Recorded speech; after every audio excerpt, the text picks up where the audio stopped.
नमस्कार। फिर से एक बार स्वागत है मेरे चैनल पर। मैं हूं राज। आप देख रहे हैं हाईवे 33।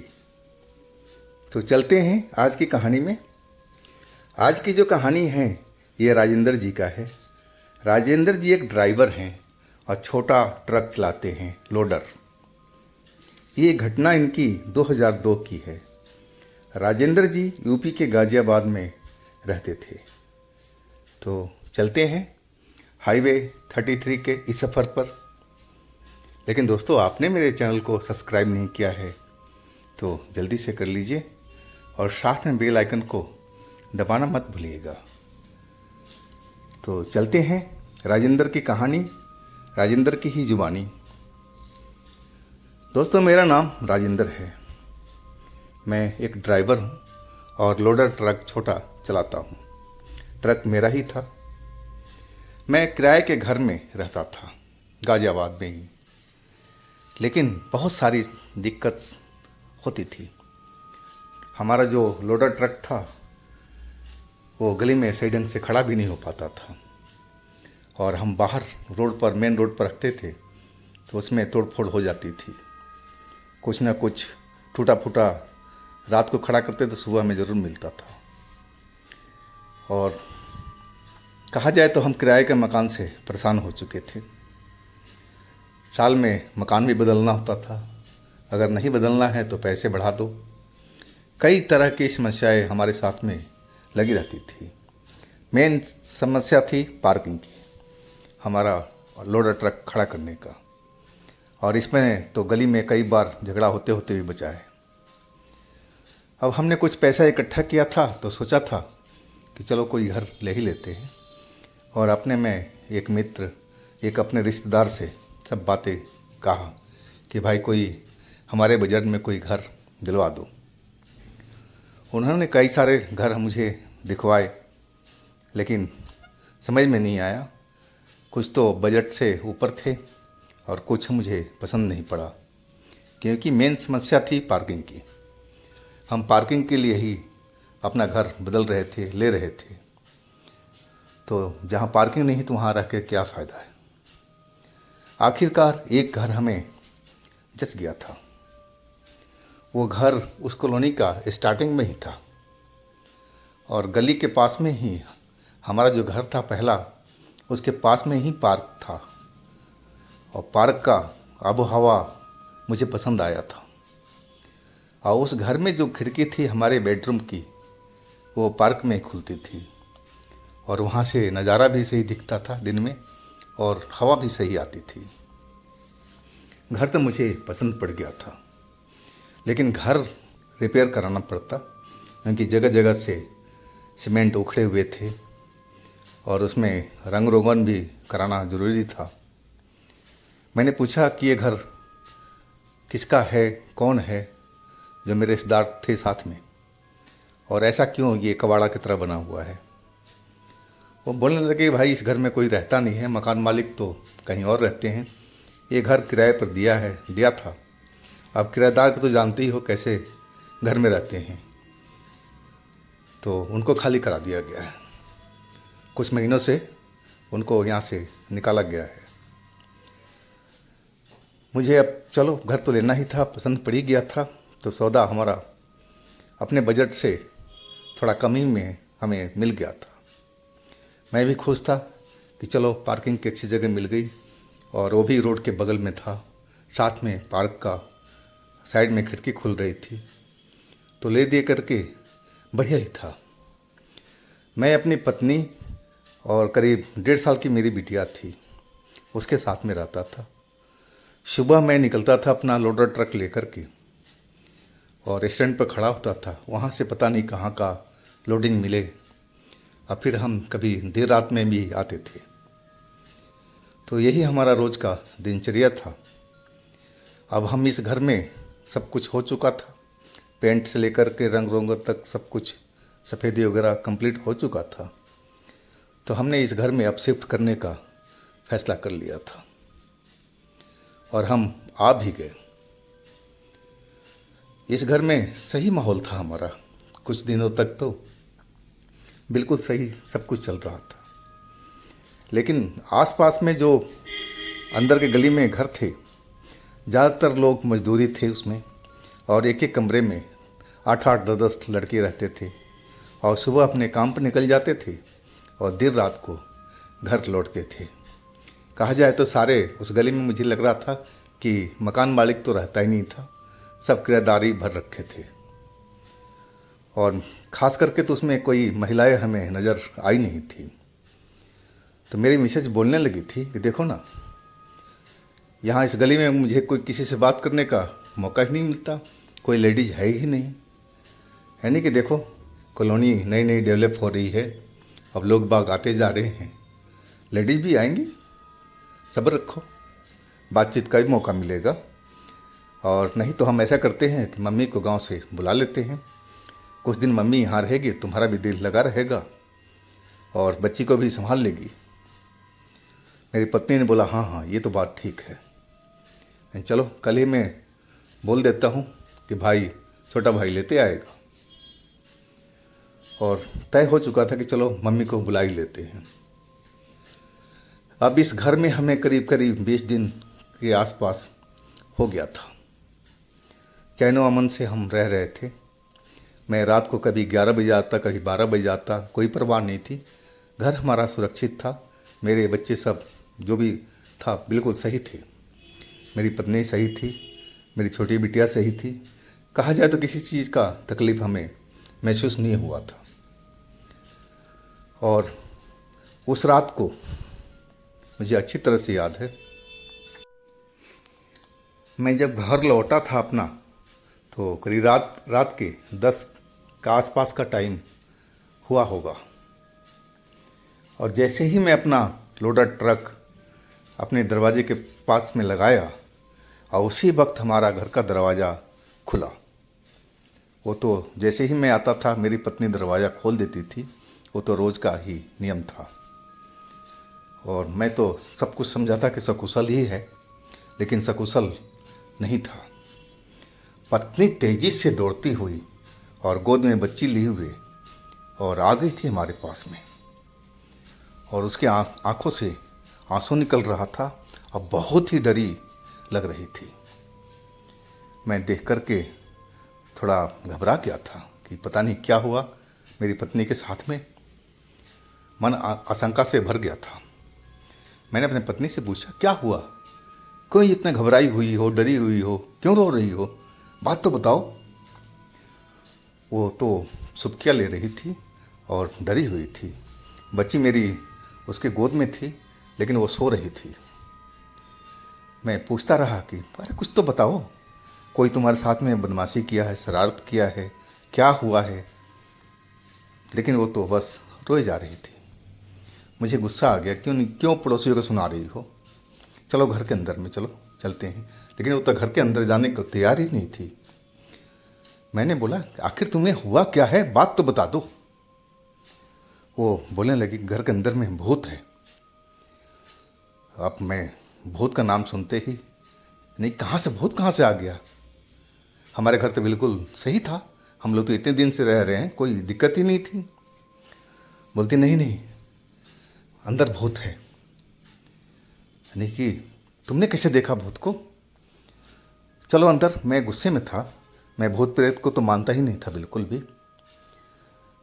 मैं उसको हाथ पकड़ कर जबरदस्ती और घर के अंदर ले आया, लेकिन अभी भी वो डरी हुई थी।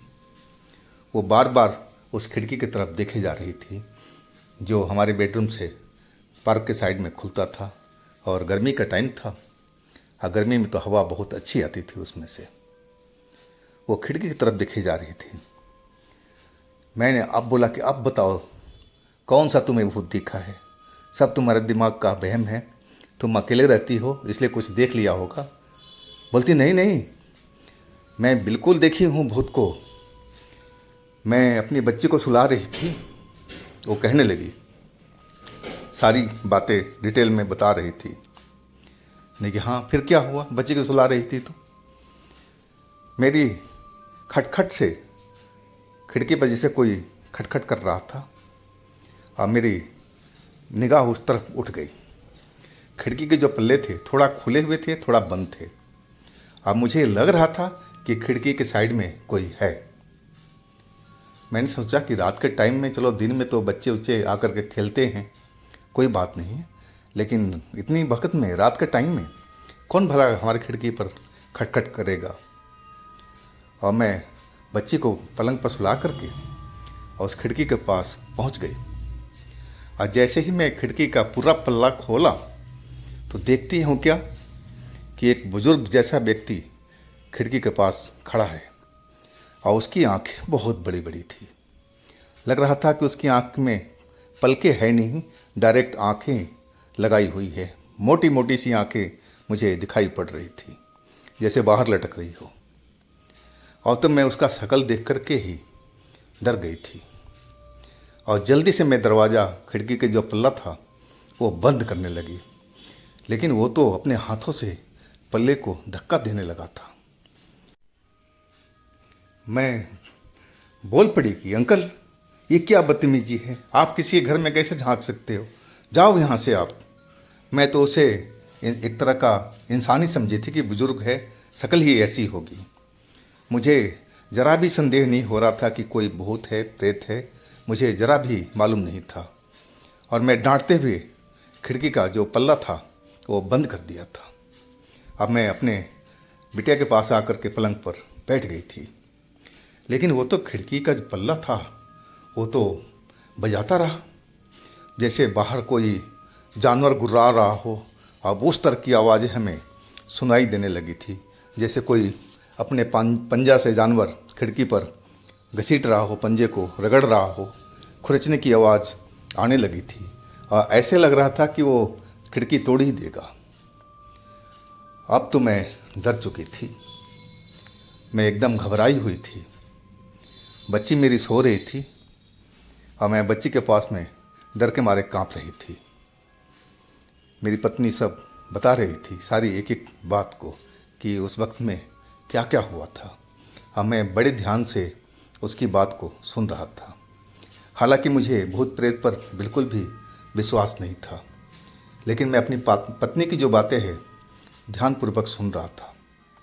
यानी कि फिर आगे क्या हुआ, फिर क्या, वो देखो दरवाजे सिटकनी जो अंदर से हम लॉक करते हैं वो टूट गई, दोनों पल्ला खुल गया था। अब जो बुजुर्ग जैसा दिखाई पड़ रहा था इंसान की तरह, वो तो ऐसा था ही नहीं। वो तो एकदम भयानक शक्ल वाला हो चुका था। उसके बाल बड़े बड़े, चेहरा एकदम भैंसी की तरह। और मैं तो एकदम कांप गई थी। मैं अपनी बच्ची को उठा करके और उस कमरे से रसोई घर में आकर के बैठ गई थी, डर के मारे। मैं बाहर भी देखी, लेकिन बाहर में जाऊं तो कहाँ जाऊं, कहीं जान ना पहचान, किसके घर जाऊं। हर घर में तो लड़के भरे हुए थे, कोई औरत तो है नहीं थी किसी के पास में जा कर के मैं अपना मदद मांगूं। मैं अपनी पत्नी की बात सुन कर के सोचने लगा कि कहीं कोई बदमाश वगैरह तो नहीं खिड़की में, जो पार्क के साइड से आकर के मेरी पत्नी को डराने की कोशिश कर रहा हो। यानी कोई बात नहीं, तुम शांत रहो, मैं आ गया ना, मैं सब कुछ ठीक कर दूंगा। जो भी भूत प्रेत है मैं इस घर से निकाल दूंगा। दोबारा तुम्हारे पास में कोई भूत प्रेत नहीं आएगा, तुम आराम करो, शांत रहो। बहुत मुश्किल से मैं अपनी पत्नी को समझाया था। और इसके बाद हम रात को आराम से सो गए थे, खाना वाना खा करके। लेकिन पत्नी डरी हुई थी, वो बीच बीच में उठ जाती थी डर से। मैं उसको प्यार से समझाता रहा कि देखो, डरने की कोई बात नहीं है, कोई ज़रूर, मुझे नहीं लगता है कि पार्क में कोई भूत प्रेत है और हमारे घर में कोई आया है, कोई ज़रूर कोई शरारत किया होगा। मैं अपनी पत्नी को समझाने लगा था, मैं भूत के नाम से उसको डराना नहीं चाहता था। और वही हुआ, आखिरकार हम लोग उस रात को सो चुके थे और सुबह तक सब सही था। लेकिन मेरी पत्नी सुबह होते ही बोलने लगी थी कि तुम किसी तांत्रिक को ले आओ, कोई बाबा को ले आओ और इसको चीज़ को दिखवाओ। यानी कि सुनो, मम्मी आने वाली है, एक आध दिन में पहुंच जाएगी, सब कुछ सही हो जाएगा, तुम्हारा डर भी दूर हो जाएगा। क्यों खाम खा तांत्रिक को घर में बुला रही हो, लोग बाग क्या कहेंगे कि इनके घर में भूत प्रेत है। मैं उसको समझा दिया था। और वही 2 दिन के बाद हमारी मम्मी आ चुकी थी, भाई भी छोटा आ चुका था। लेकिन उस रात के बाद में अब कोई ऐसी कोई घटना नहीं हुई थी, सब नॉर्मल सा चल रहा था। और एक रात मैं भी लेट आया था, करीब 12 बजे का टाइम था। तो मम्मी तो मेरी सो जाती थी, मेरी भाई भी सो जाता था, अलग कमरा था उसमें। और लेकिन उस रात मेरी मम्मी भी जगी हुई थी और मेरी भाई भी जगा हुआ था और मेरी पत्नी भी, मेरी बच्ची सो रही थी। यानी क्या हुआ, तुम लोग क्यों जगे हो सारे, क्या बात है? मेरी माँ कहने लगी, अरे बेटवा, ऐसा लग रहा है कि छत पर कोई घूम रहा है। उसकी चलने की आवाज़ आ रही है, धम धम धम धम करता हुआ, जैसे लग रहा है कोई चल रहा है। क्या इस घर में कोई भूत प्रेत है? बहू भी बता रही थी कि उसकी खिड़की पर ऐसे ऐसे कहानी हुआ है, तो तू क्यों ना किसी तांत्रिक को बुला करके लाता। यानी कि माँ, ऐसी तो कोई बात नहीं थी। मैं तो समझा था कि कोई पार्क में कोई बदमाशी किया होगा, शरारत किया होगा खिड़की के साथ में वहाँ पर। लेकिन हम लोग तो रात में सोए थे अच्छी तरह से, दोबारा तो कोई भूत दिखा नहीं था। मैं माँ को समझाने लगा था। माँ बोलने लगी, देखो, हमने खुद अपने कानों से सुना है, जैसे हमारे छत के ऊपर में कोई चल रहा है। मैं छोटे बेटे को लेकर के छत पर गई भी थी, लेकिन मुझे वहाँ कोई दिखाई नहीं पड़ा। तो मैं तो मानती हूँ कि इस घर में कोई ना कोई साया है, जो वही साया है जो मैं बहू बोल रही है, बता रही है। मुझे तो ऐसा ही लग रहा है। तो कल जाके किसी तांत्रिक को लिया। यानी चलो ठीक है माँ, कल देखते हैं। और माँ का कहना मानना ही पड़ा था। अगले दिन एक मैं तांत्रिक को ढूंढ करके लाया था। उस दिन तो काम पर मैं जा ही नहीं पाया था। और तांत्रिक ने पूरा घर को पूरा अच्छी तरह से देख रेख किया, नापा जोखा, हर चीज़ काम किया जो तंत्र में करते हैं। बोला कि अब सब कुछ सही है, मैं इस घर को बांध दिया हूँ, अब कुछ नहीं होगा। जो भी साया तुम्हारे घर पर आ रहा था वो बिल्कुल नहीं आएगा। और फिर हो गया, रात हुई, बिल्कुल शांति थी। अब वो कोई आवाज़ नहीं आ रही थी। तो हमने भी समझा, सबने समझा कि चलो तांत्रिक की वजह से भूत वगैरह सब जो भी था भाग गया है, अब सब कुछ नॉर्मल है। लेकिन मैं तो कभी भूत पर यकीन करता ही नहीं था। वो तो मैं तांत्रिक को बुलाया था माँ के कहने पर, कि मैंने कभी अपनी आंखों से देखा ही नहीं था। अब बिना देखे मैं विश्वास करने वाला नहीं था। मुझे तो एक कहानी की तरह ही लगता था। और कुछ दिनों के बाद में सब कुछ शांति से चलता रहा। भाई, छोटा भाई अपने गांव लौट चुका था। अब मेरे घर में मेरी पत्नी, मेरी छोटी बिटिया और मेरी माँ अकेले रह रही थी। मैं तो सुबह जाता, फिर देर रात को ही आता था। और एक दिन, वो शनिवार की रात थी, उस दिन काम कुछ ज़्यादा ही था। अब मैं रात को 1:30 बजे के आसपास घर लौटा था। और घर पर जब लौटा था तो जैसे ही मैं ट्रक अपना खड़ा करके और गेट की तरफ बढ़ा तो देखा कि गेट के पास ही मेरी माँ भी है, मेरी पत्नी भी है, मेरी बिटिया के गोद में ले करके। मैंने, क्या हुआ माँ, तुम लोग यहाँ पर क्यों हो? माँ बोली कि बेटा, तूने बहुत गलत किया है ये घर ले करके। इस घर में वही कहानी फिर से शुरू हो चुकी है। वो खिड़की पर नज़र आया, मैं खुद देखी हूँ, जैसी बहू ने बताया था वैसे ही शक्ल है। मैं तो खुद देख करके डर चुकी हूँ। बहू बिल्कुल सच बोलती थी कि वो कोई भूत ही है। मैं अपने आंखों से देखी हूँ बेटा। इस घर में रहना ठीक नहीं है। यहाँ पर हम लोग नहीं रहेंगे। इस घर को तू बेच दे या कुछ भी कर, लेकिन ना बहू रहेगी, ना मेरी बच्ची रहेगी, ना मैं रहूँगी। कल सुबह हमें ट्रेन पर बिठाते, हम लोग गांव जा रहे हैं। माँ ने छुट्टे ही सब बात बोल दिया था। मैं भी अब डर गया था उनकी बातें सुन करके कि आखिर माजरा क्या है। मुझे तो आज तक दिखा नहीं। यानी कि माँ, कहाँ दिखा तो तुम्हें भूत? बोली तेरे कमरे में वही खिड़की पर। मैं हर तरफ जा कर के चेक कर लिया था, कमरे के अंदर गया, लेकिन मुझे कोई भूत दिखाई नहीं पड़ा था। मैं आ गया मम्मी के पास में, जो बाहर ही अभी बरामदे में खड़े थे मेरी पत्नी के साथ में। लेकिन माँ, मुझे तो कहीं भूत दिखाई नहीं पड़ा, सब कुछ तो ऐसे ही है। मम्मी कुछ नहीं बोली, बोली एक ही बात कि बेटा देख, कल हम लोग जा रहे हैं गांव, तुझे रहना इस घर में, तू अकेले रह, हम नहीं रहेंगे। मेरी तरफ से तू ये घर को बेच दे या कुछ भी कर, लेकिन हम इस घर में कल से बिल्कुल नहीं रहेंगे।